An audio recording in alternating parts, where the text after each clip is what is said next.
agreement with the IMF has caused a lot of noise, a lot of confusion, especially on the Bitcoin industry and the area we basically work in our day-to-day activities. The first thing is the Bitcoin law amendment, okay, that in practically in the day-to-day activity, nothing has changed, okay? The most appealing element of the regulation is there is no capital gains, okay?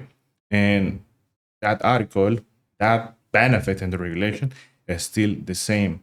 No capital gains. That is one of the most appealing things on the regulation for this country and why different companies, investors, and other type of stakeholders decide to set up different type of entities or acquire properties or do any type of investment. Okay, so that remain the same.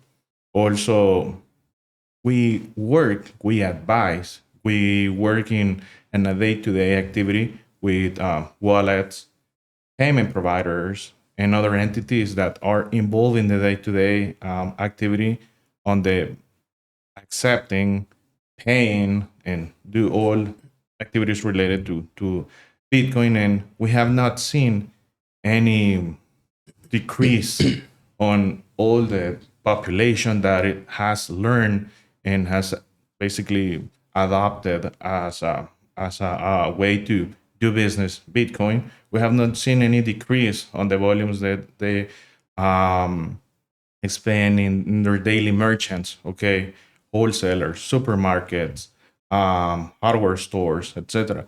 They are still at the end of the day doing $3, $4, $5,000 of people expanding their Bitcoin on their goods or services. Jose, any thoughts? Yeah, especially on the position of El Salvador. All right, for me, this is a way to consolidate a first mover advantage globally. If you think it, there's no other country able to play the Bitcoin game and play with IMF at the level of El Salvador is doing. So for me, it's a consolidation of what El Salvador has built up to this day. That also means these slight changes into the Bitcoin law doesn't have an impact, right? When you go and jump into Bitcoin service providers, specific operators of the ecosystem, the rules stay the same for all of them. That basically means that if you want to be in El Salvador and operate a Bitcoin company, well, there are very clear rules that you have to follow.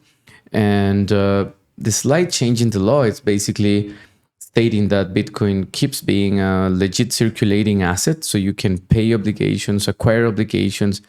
Is very slight that you cannot pay taxes with Bitcoin anymore. But why would you like to do it in the first place, right? In any case, El Salvador is not forcing anyone to use Bitcoin, right? I guess is part of being sovereign, the decision to use it or not. And that's kind of the way of the law is written now. So I think it's beneficial for the whole ecosystem. And at the same time, it's a consolidation of El Salvador's position as a Bitcoin country and how all the rules around it are still the most attractive in the whole earth for Bitcoin service provider companies and investors as well. So I guess to summarize here from what I'm gathering, right? These concessions were minor in actual, in the practical day-to-day use. But what they did was cement El Salvador's position on the world stage, as well as, secure the funds in order to further develop this country into, the vision that, this government has, right? Is that correct? Yeah. I agree. Yeah. And so there is some ambiguity around the idea of Bitcoin being legal tender here. The way I see it is that the capital gains tax is probably the biggest factor there. The actual designation of it being legal tender then is just kind of a nice thing to have. But at the same time, if you can spend your Bitcoin, earn your Bitcoin and spend your Bitcoin, then it's effectively still a currency, just doesn't have legal status. Is that right? I do have some thoughts around it, and we've been, both Carlos and I, talking a lot around this. And the reality is, having Bitcoin as a legit payment method, right, which is one way to look at it, doesn't change the fact that you can, in El Salvador, right, use Bitcoin for different things, right? Having a Bitcoin law, no matter if the law says it's tender or legit circulating asset, in practical means is the same, right? So when you can pay and acquire obligations using Bitcoin at different levels, meaning you can invest, you can use your Bitcoin to acquire other assets, that's something that you cannot do in every country. Having a very clear framework of legal rules to do it, it's also something that provides certainty for Bitcoin holders.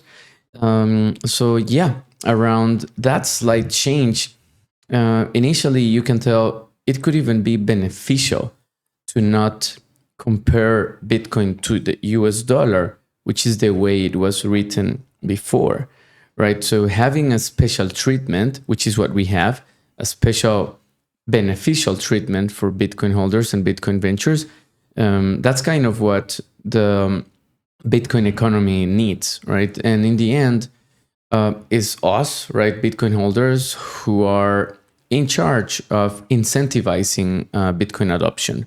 Meaning you cannot expect to go to a country and by law pay everything in Bitcoin, right?